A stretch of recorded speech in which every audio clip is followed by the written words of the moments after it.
मनुष्याणाम् कश्चित् यतति सिद्धये कश्चित् यतति सिद्धये यततामपि सिद्धानां यततामपि सिद्धानां कश्चित् मां वेति तत्त्वतः। यह भगवत गीता 7वां अध्याय का 3रा श्लोक है। हजारों मनुष्यों में कोई एक मेरी प्राप्ति के लिए यत्न करता है और उन यत्न करने वाले योगियों में भी कोई एक मेरे परायण होकर मुझको तत्व से अर्थात यथार्थ रूप से जानता है। भूमिरापो नलो वायु भूमिरापो नलो खम मन्नो बुद्धिरेव च अहंकार इत्ययं मे अहंकार भिन्ना प्रकृति अष्टधा में अहंकार इत्ययं में भिन्ना प्रकृति अष्टधा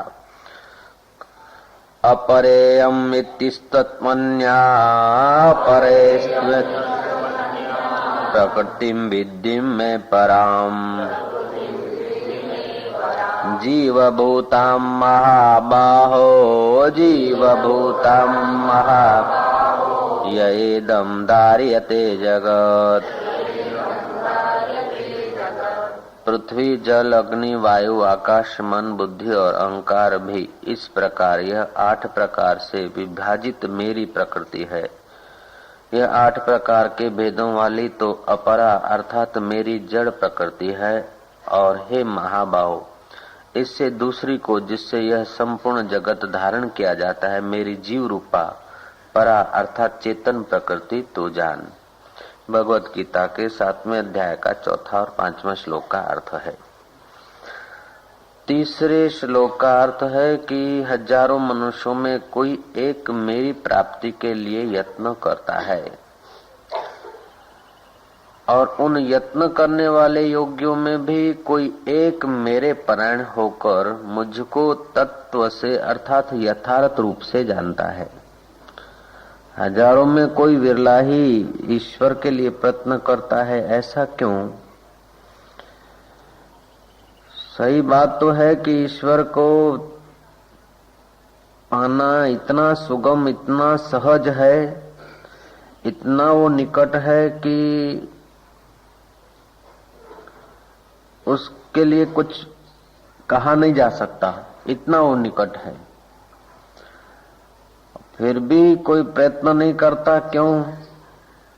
उसको पाने के लिए कोई प्रयत्न नहीं करता। लाखों लोग भजन तो करते दिखते हैं, जप करते हुए दिखते हैं, पूजा करते हुए दिखते हैं, आराधना करते हुए दिखते हैं, और यहाँ कहते हैं कि हजारों में 1-8 हजार नहीं, हजारों के बहुवचन है, कम से कम 3000 से ज्यादा। हजारों में कोई विरला यत्न करता है और कोई यत्न करने वालों में विरला सिद्धि को पाता है, और सिद्धों में भी कोई विरला ही मुझे तत्व से जानता है। सही बात तो ये कि ईश्वर ऐसे बहुत प्रोत भरपूर है, इतने नजदीक है। जैसे मछली सागर में रहती है तो इधर सागर के अगल पानी बगल पानी मछली के, ऊपर पानी नीचे पानी, मछली को कभी पानी का अभाव दिखता ही नहीं। इतना पानी में वो ओतप्रोत है कि जीती पानी में है, उठती पानी में है, बैठती पानी में है, हंसती पानी में होगी, रोती भी पानी में ही होगी, आखिर सब पानी में ही उसका जीवन हो जाता होगा। हो सकता है कि मछली तो कभी पानी के बाहर भी आ जाए, लेकिन हम ईश्वर के बाहर नहीं आ सकते। हम इतना ईश्वर में ओतप्रोत हैं। ईश्वर का वास्तविक स्वरूप तो हमारे इतना निकट है कि शायद मछली के इतना निकट पानी नहीं, सागर में रहने वाली मछली भी शायद घड़ी भर के लिए पानी से बाहर हो जाए, लेकिन हम ईश्वर से बाहर नहीं हो सकते। मछुआ मछली को पकड़कर किनारे फेंक दे, नाव में डाल दे, नाव है सागर में, लेकिन सागर से बाहर मछली को एहसास हो जाएगा पानी का, लेकिन हमें ईश्वर से बाहर, ईश्वर से अलग कोई नाव में कोई डाल दे अथवा ईश्वर से अलग कोई किनारे पर रख दे, ऐसी संभावना नहीं है। तो ईश्वर इतना निकट, इतना ओतप्रोत, और जो चीज ओतप्रोत होती है, निकट होती है, उसको जानने की जिज्ञासा भी नहीं होती और उसका अभाव भी नहीं दिखता। ओतप्रोत है ना, जैसे हमारे हाथ ठीक हैं तो कोई पता नहीं, लेकिन जब पीड़ा होती है किसी उंगली में तो मन वहां जाता है। मुंह में दांत हैं, पिछले 42 साल से दांत थे, कोई खास उनका विश्लेषण नहीं, खास कोई उनके तरफ चित्त गया नहीं। एक दांत टूट गया तो जीभ बार बार वहीं जाएगी। जीभ ने देख लिया एक बार नहीं है तो नहीं है, नहीं फिर वहीं जाएगी। तो हमारे मन का स्वभाव है, जो चीज नहीं है उसके तरफ बार बार जाती है, और जो है मौजूद उसके लिए लापरवाही होती है। तो परमात्मा इतना मौजूद है, इतना मौजूद है कि सागर की मछली को इतना पानी मौजूद नहीं, नजदीक नहीं, जितना हमारे नजदीक परमात्मा है। इसलिए शायद हम परमात्मा के वास्तविक तत्व के तरफ नहीं जा पाते। भजन तो करते लोग भगवान का, मजे की बात है कि परमात्मा इतना नजदीक होते हुए भी परमात्मा का तत्व जानने की हमको तड़फ नहीं है, इसलिए परमात्मा के सिवाय और सब कुछ जानते, बाकी परमात्मा तत्व को नहीं जानते। और सब कुछ जाने तो उसकी एक कौड़ी की भी कीमत नहीं, और सब कुछ पा लिया तो उसकी एक अधेले की भी कीमत नहीं। जिससे पाया जाता है उसको नहीं पाया, जिससे जाना जाता है उसको नहीं जाना। जिसको एक बार पाने के बाद आदमी महान धनवान हो जाता है, महान ऐश्वर्यवान हो जाता है, महान सत्तावान हो जाता है, और उसको पाए बिना जो कुछ है, कितना भी कुछ है, वो महान दरिद्र है। दरिद्र वो नहीं कि जो सड़कों में भीख मांगता है, दरिद्र वो है कि जिसके पास तृप्ति नहीं है। सड़कों पे भीख मांगता है, उसको धन की तृप्ति नहीं है, उसके पास 1000-2000 नहीं है, किसी के पास 1,00,000-2 लाख नहीं है, किसी के पास 1,00,00,000-2 करोड़ नहीं है, किसी के पास 1,00,000-2 अरब नहीं है।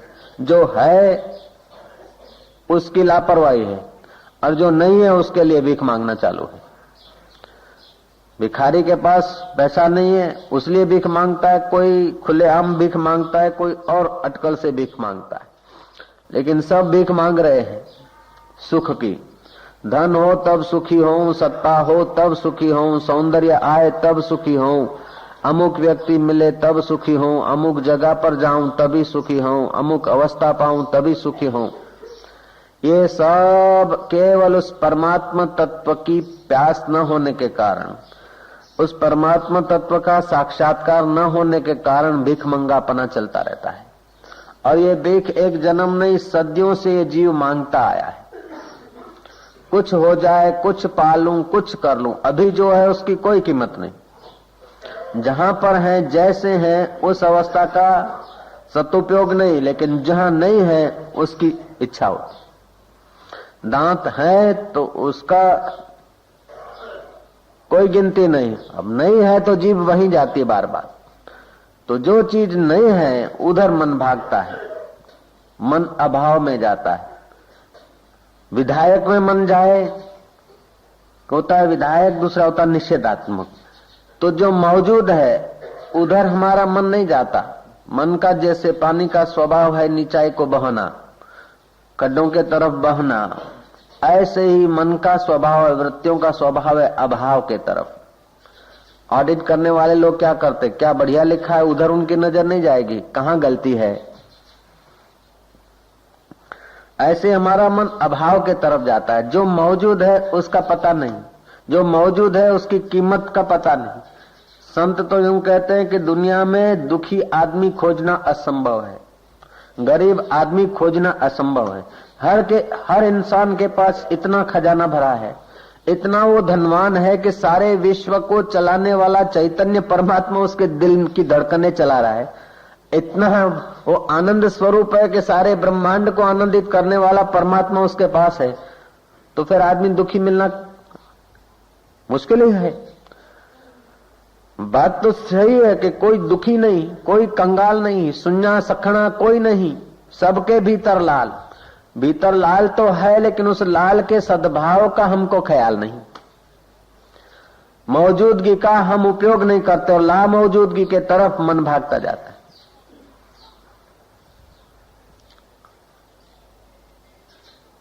एक हाथ में चोट लगी है, चिल्ला रहा है हाय रे हाय मैं तो मर गया, मेरी उंगली कट गई। इतने दिन थी तो उसका इतना आदर न था, अब कट गई तो उधर चिल्ला रहा है।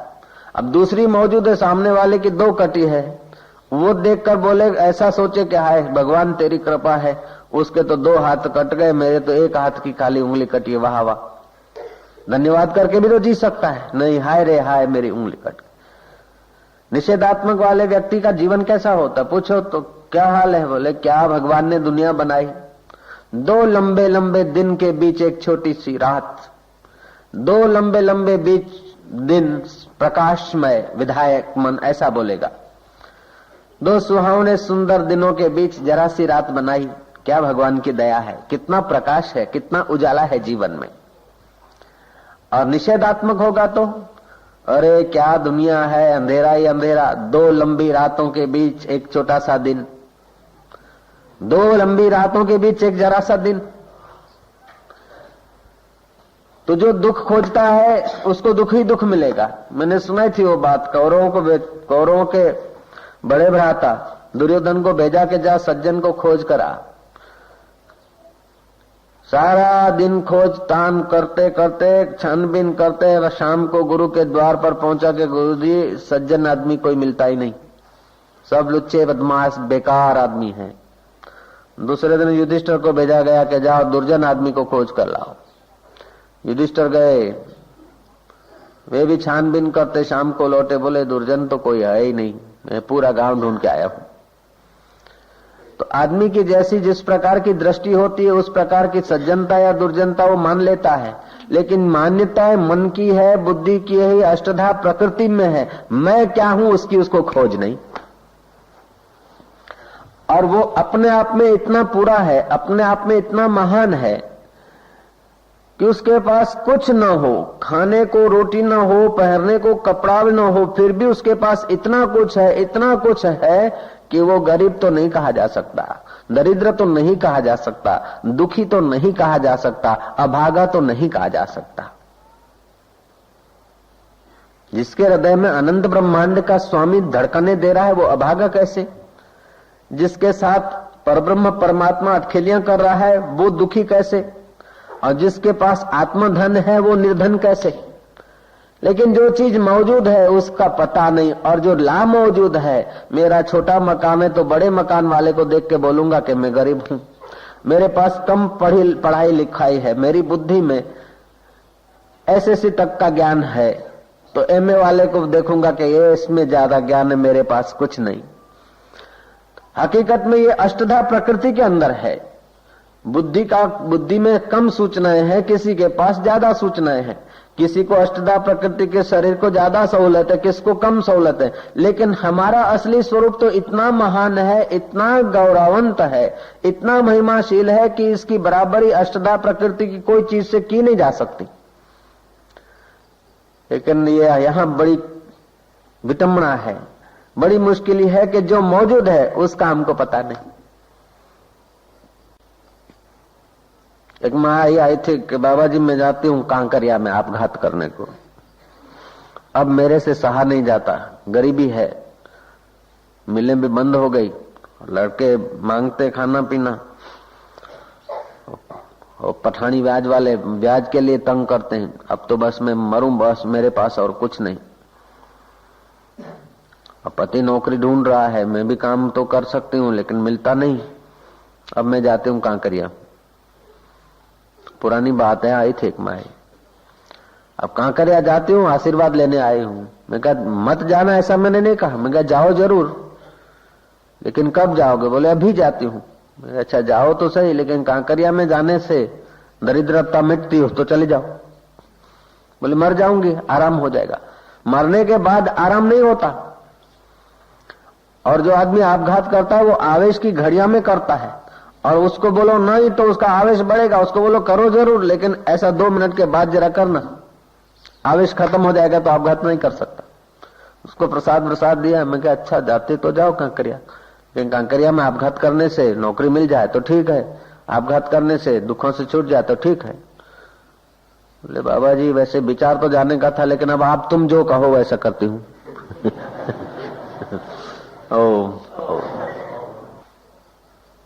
हमारी इस अष्टधा प्रकृति के शरीर को कोई चीजें कम मिलती है अथवा कोई तकलीफ आती है तो हम बेचैन हो जाते, परेशान हो जाते, अपने को अभागा और पापी और दुखी दीनहीन मानते। और उस वक्त भी हमारे पास कितना कुछ भरा पड़ा है। उस महिला को कहो कि चलो तेरे पास कुछ नहीं, तो दरिद्र है, तेरे पास कुछ नहीं है इसलिए मरती है, तो फलाना सेठ आया है, अब मैं उससे बातचीत करता हूँ। वो सेठ जी बोलता है कि माई 2 आंखें दे दे तो 1 लाख रुपया मिलेगा। बोल देगी? बाबा जी 1 लाख रुपए में अपनी आंखें, मैं तो 10 लाख में भी नहीं दूंगी। अच्छा तो आंखें तो खैर तुम्हारे काम में आएगी, कांकरिया जाते जाते खुद का मारने में आंखें तो काम आएगी, उसलिए नहीं देती। ठीक है तो अपने हाथ दे दे, कान दे दे, ले ले 25-25 हजार रुपये। बोले नहीं। अरे तो उस परमात्मा ने ऐसी ऐसी चीजें दे रखी है जिसके आगे 2 लाख 10 लाख कुछ नहीं, और उससे भी अधिक वो स्वयं तुम्हारे साथ है, उसकी तुमको फिक्र ही नहीं। तो श्री कृष्ण बोलते हैं मनुष्याणाम सहस्त्रेषु, मनुष्यों में मनुष्य तो बहुत है। वल्लभाचार्य कहते हैं 2 पैर वाले पशु का नाम मनुष्य नहीं है, मनुष्य वो है जो मन से भगवान के साथ संबंध जोड़ सके। मनसा शिवेति मनुष्याः। वल्लभाचार्य कहते हैं कि जो शरीर भगवान की भक्ति करने के काम आए, जो बुद्धि भगवान तत्व के समझने में काम आए, जो वस्तु भगवान के काम आए, जो बुद्धि भगवान के काम आए, जो देह भगवान के काम आए, भगवान के योग्य जो तन बुद्धि मन है वो मनुष्य है। भगवान को पाने के योग्य, भगवान की सेवा के योग्य जो नहीं है वो मनुष्य नहीं है। स्वल्प पुण्यवताम राजन विश्वासो नहीं वजायते। अल्प पुण्य वाले व्यक्ति का भगवान में, शास्त्र में, गुरु के वचनों में विश्वास नहीं होता। पुण्य यदि जोर मारते हैं तभी भगवान में विश्वास होता है। तो 2 पैर वाले पशु का नाम मनुष्य नहीं, जिसका भगवान में, शास्त्र में, संतों में श्रद्धा है, विश्वास है, ऐसे लोग मनुष्य हैं। फिर चाहे उनका शरीर काकभूषण का हो, चाहे गरुड़ का हो, चाहे जटायु का हो, वे सब भगवत सेवा के अधिकारी हैं। जो भगवत सेवा के अधिकारी वो सब मनुष्य हैं। आद्य शंकराचार्य मनुष्य की भाषा और ढंग से करते हैं परिभाषा। वो कहते हैं परमात्मा सच्चिदानंद है, नाम रूप ये अष्टधा प्रकृति का है, माया का है। सच्चिदानंद परमात्मा की अभिव्यक्ति जिस नाम रूपधारी में हो सके, सच्चिदानंद परमात्मा की अभिव्यक्ति जिस व्यक्ति में हो सके वे सब मनुष्य हैं। परमात्मा सत्य है, सत्य वस्तु तो सब है, किसी का नाश नहीं होता, लेकिन चेतनता नहीं जड़ वस्तुओं में। पशु पक्षी आदियों में चेतनता तो दिखती है, लेकिन सात्विक आनंद नहीं दिखता। मनुष्य है जो श्रद्धालु हो, सत्संगी हो, सत्शास्त्रों को समझने की उसके पास क्षमता हो, तो उसके अंदर सत्चित आनंद स्वरूप परमात्मा की अभिव्यक्ति होती है। तो परमात्मा सर्वत्र, लेकिन उसकी अभिव्यक्ति होने की संभावना जिनके पास है वो सब मनुष्य है तो बड़ी जाति का बड़ा बुद्धिमान, लेकिन सच्चिदानंद परमात्मा की अभिव्यक्ति की क्षमता नहीं है, नास्तिकता है, विश्वास नहीं है, अपने जीवन को बाह्य चीजों से ही सजाने में जीवन बर्बाद करने की रुचि है, ऐसा व्यक्ति शंकराचार्य की नजरों से मनुष्य नहीं है। श्री कृष्ण कहते मनुष्याणाम सहस्त्रेषु, हजारों मनुष्यों में कोई। बहुधा तो व्यक्ति ईंट चूना लोहा लक्कड़ के मकान बनाने में, फैक्ट्री बनाने में, किताबी ज्ञान को, पुस्तकी ज्ञान को खोपड़ी में भरने में अपना जीवन पूरा कर देते हैं। 5 बच्चों की एक पलटन घर में तैयार हो गई, बहू आ गई, ननंद आ गई, देरानी आ गई, जेठानी आ गई, गहने आ गए, 2-3 सेट आ गए गहनों के, आहा, संतुष्ट हो गए। लेकिन वो संतोष सतत नहीं रहेगा। संतुष्ट सततम योगी यत आत्मा दृढ़ निश्चया। जो यत आत्मा है, दृढ़ निश्चय है और भगवान में मन बुद्धि को अर्पित कर चुका है, वह सतत संतुष्ट रहता है। बाकी के लोग तो थोड़ी थोड़ी चीजों में संतुष्ट हो जाते हैं, लेकिन उनका संतोष सतत कभी नहीं टिक सकता है। मकान पाकर संतोष हुआ, नहीं था तो खटकता था। मकान जब तक नहीं है तब तक तो अपना दिमाग आर्किटेक्ट हो जाता है कि ऐसा बनाऊंगा, ऐसा बनाऊंगा, ऐसा करूंगा, ऐसा करूंगा, ऐसा खिड़की रखूंगा, इतना दीवार लंबी करूंगा, ये करूंगा, वो करूंगा। जहां जहां मकान दिखते हैं वहां तुम्हारा मन काम करने लग जाता है कि हम ऐसा मकान बनाऊंगा। बच्ची की शादी करानी है, मंगनी करानी है, तो जहां जहां जवान लड़का जाता है वहां वहां मन जाता है कितना पढ़ा होगा, किसका होगा, कैसा है, क्या है, क्या है, मन घूमता है। जब काम हो गया, नहीं है तब तक, जमाई राज नहीं है तब तक मन तो न जाने क्या क्या, जैसे मकान में आर्किटेक्ट बन जाता है मन, ऐसे जमाई खोजने में भी जो चीज नहीं है उसको खोजने में जहां जहां नजर जाएगी लगाएगा, लेकिन जो चीज मौजूद है फिर उसकी लापरवाही करेगा। ये मन का स्वभाव है। ऐसे परमात्मा सतत मौजूद है, उसलिए उसकी लापरवाही है, और जो चीजें ला मौजूद है उसके लिए तुम भागे दौड़े जा रहे हो। ला मौजूद है उसको तुम मौजूद करके सदा रख नहीं सकते हो, और जो सदा मौजूद है उस परमात्मा का कभी त्याग नहीं हो सकता है। एक ईश्वर है जिसका हम त्याग नहीं कर सकते। संसार को पूरा परिश्रम करने के बाद भी हम सदा के लिए रख नहीं सकते, और ईश्वर को हम छोड़ नहीं सकते। अब जिस चीज को छोड़ नहीं सकते और जो सदा मौजूद है, तो हमारे मन की कमजोरी यह है कि जो मौजूद है उसके तरफ उसकी नजर नहीं, और जो ला मौजूद है उसके तरफ वो भागता है।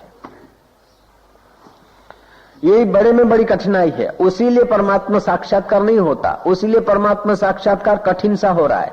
वरना ईश्वर को पाना, आत्मा को पाना कठिन नहीं, इससे बढ़कर कोई जगत में सरल काम नहीं। परमात्मा का दर्शन करने से बढ़कर दुनिया में और कोई सरल काम नहीं है। और उसकी प्राप्ति के बाद जो कुछ मिलता है, जो वो प्राप्त हो गया तो आदमी निहाल हो जाता है। जीने का ढंग बाद में ही आता है। सचमुच में मनुष्यता तो बाद में ही चमकती है, जब उस तत्व को जानता है। उस तत्व को जाने बिना जो कुछ पाया है उसकी कोई 2 कौड़ी की भी कीमत नहीं, अपने जीवन की 2 कौड़ी की भी कीमत नहीं, यदि उसको नहीं पाया तो। और पाना इतना आसान है कि वशिष्ठ जी कहते हैं कि राम जी, फूल पत्ती और टहनियां तोड़ने में परिश्रम है, लेकिन अपने परमात्मा तत्व को जानने में क्या परिश्रम, इतना सुगम है। चाय का कप बनाना कठिन है, दूध लाना पड़ेगा, चाय लानी पड़ेगी, स्टोव जलाना पड़ेगा, मात्राओं को याद रखना पड़ेगा, कितनी मात्रा चाय की डाले। सीआईडी जैसा नहीं, किसी के लिए बनाया उकाड़ा तो चलो चाय डाल देते, तो चम्मच भर के चाय डाल दी, श्री राम। नहीं, मात्राएं होती है ना। तो चाय में चाय कितनी डाले, पानी कितना डाले, 1 कप पानी हो, 1 कप दूध हो, आधा चम्मच चाय का हो, और आधा किलो खांड डालो तो वो तो महाराज चाय नहीं बनेगी, चाशनी बन जाएगी। तो इनमें तो थोड़ा बहुत मात्राएं चाहिए, पदार्थ चाहिए, स्टोव चाहिए, और थोड़ा वेट करना पड़ेगा, तब चाय बनेगी। ऐसा नहीं कि परमात्मा की कुछ मात्राएं चाहिए, परमात्मा बनाना है तो उसका ऐसा ऐसा मिश्रण होगा तब परमात्मा बनेगा। कुछ देर रखेंगे किसी पर तभी परमात्मा पैदा होगा, प्रकट होगा, जैसे चाय प्रकट हो जाती है इन चीजों के मिश्रण से, ऐसा तो नहीं। नानक देव ने कहा, थाप्या न जाय कीता न होई, इसकी स्थापना नहीं होती और किए से बनता नहीं। थाप्या न जाय कीता न होई, आपे आप निरंजन सोई, जिन सेव्या तिन पाया मान।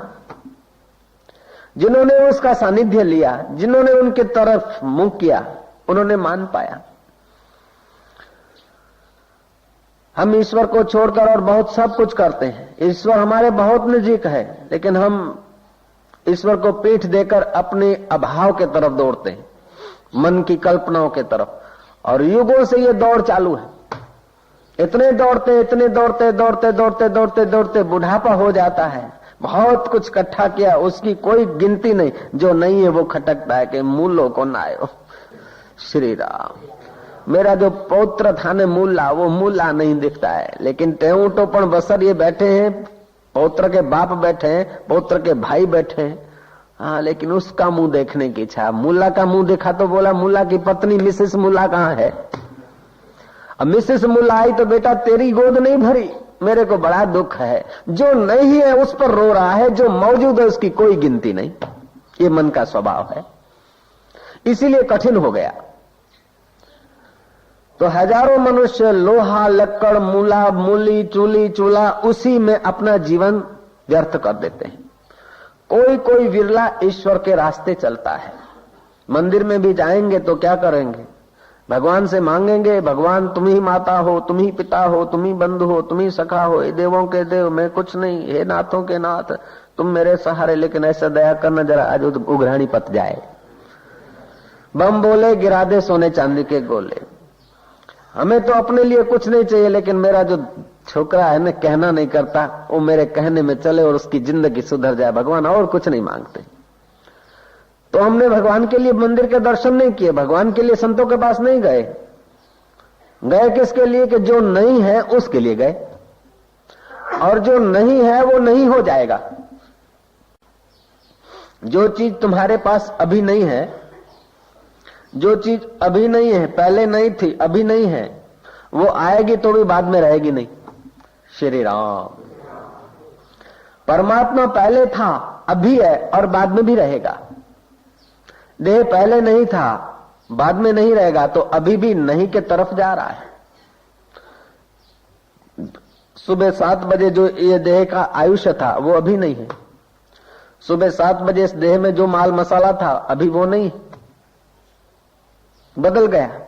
अभी आते समय, स्टेज पर आते समय जो शरीर में था उसमें कितने ही कण बदल गए। तो ये सब नहीं के तरफ जा रहा है। जो नहीं के तरफ जा रहा है उसी की मौजूदगी और उसी की सुविधाओं के लिए इसको जो नहीं है उसको प्राप्त करना चाहता है। देह की मान्यता के अनुसार जो हमारे पास नहीं है उसके लिए फिर मन भाग रहा है।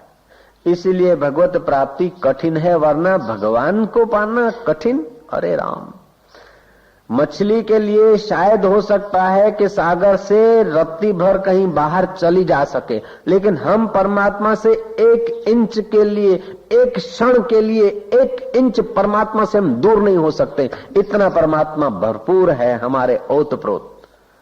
फिर भी हमारा मन जो है ना अभाव के तरफ भाग रहा है। तो मौजूद का कोई पता नहीं और ला मौजूद की मजूरी कर करके जीवन बीत गए।